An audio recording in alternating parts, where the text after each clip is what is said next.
Hello everyone, আসসালামু আলাইকুম। এটা হচ্ছে একটা পিঠা। তো আজকে আমরা একটা পিঠা বানিয়েছি, বিবিখানা পিঠা। আপনারা যারা বিবিখানা পিঠাটা চিনেন বা খেয়েছেন আগে, তারা অবশ্যই চিনবেন। আর যারা এখনও খাননি বা ট্রাই করেননি, তারা আমার সাথে থাকলে এই পিঠাটা খুব সহজেই বানাতে পারবেন।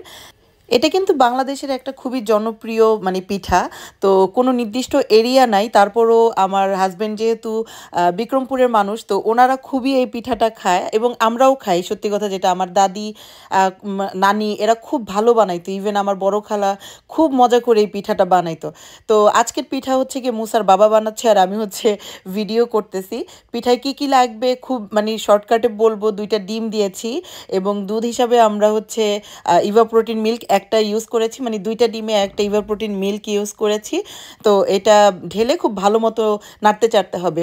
পুরো ভিডিওটা কিন্তু আমরা ইনস্ট্যান্ট করেছি, মানে আমাদের আজকে মেহমান আসবে বাসায়। তো হুট করে আমাদের ডিসিশন হয়েছে যে আমরা পিঠা বানাবো।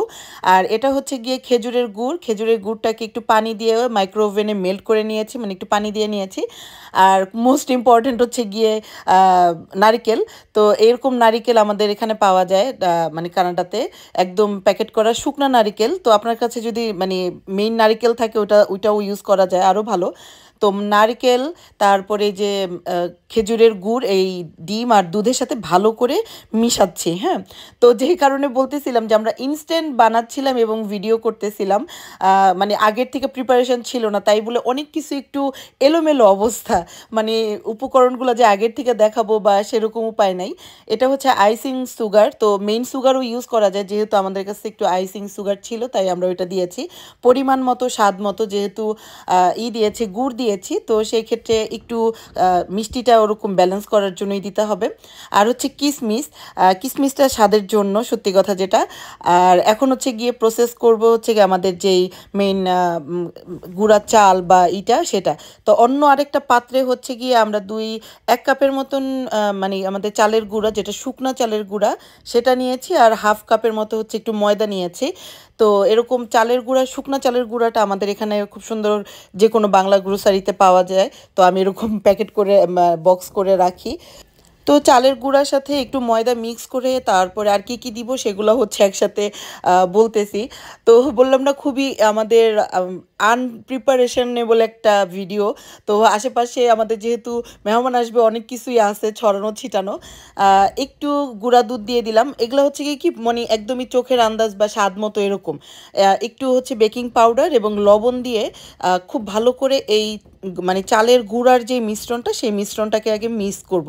এটা অনেকটা কি হয়েছে, এটা অনেকটা হচ্ছে গিয়ে কেক বানানোর মতন। হ্যাঁ, তো এটা হচ্ছে গিয়ে যে বেকিং পাউডারটা যেটা আমরা ইউজ করছি সেটা, তো কেক বানানোর মতো অনেকটা।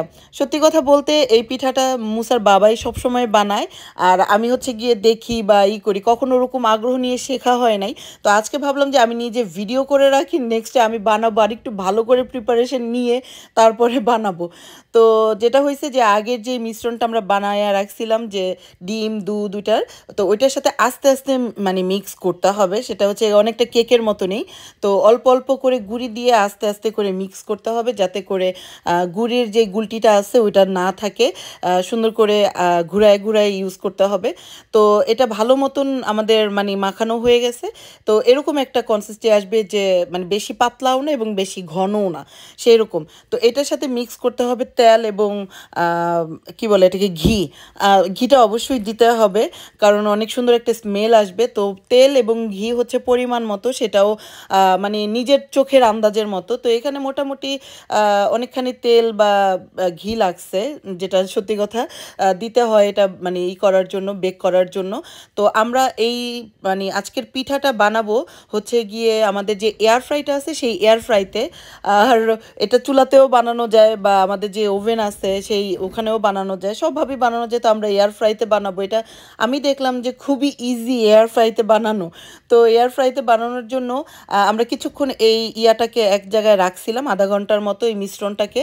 তারপরে হচ্ছে যেরকম ছোট ছোট বাটিতে করে হচ্ছে আগে যে কেকের যে পেপার আছে বাটির উপরে, সেই কেকের পেপারের উপরে দিয়েছি, যাতে করে যখন আমরা উঠাবো তখন যেন খুব ইজিলি হয়।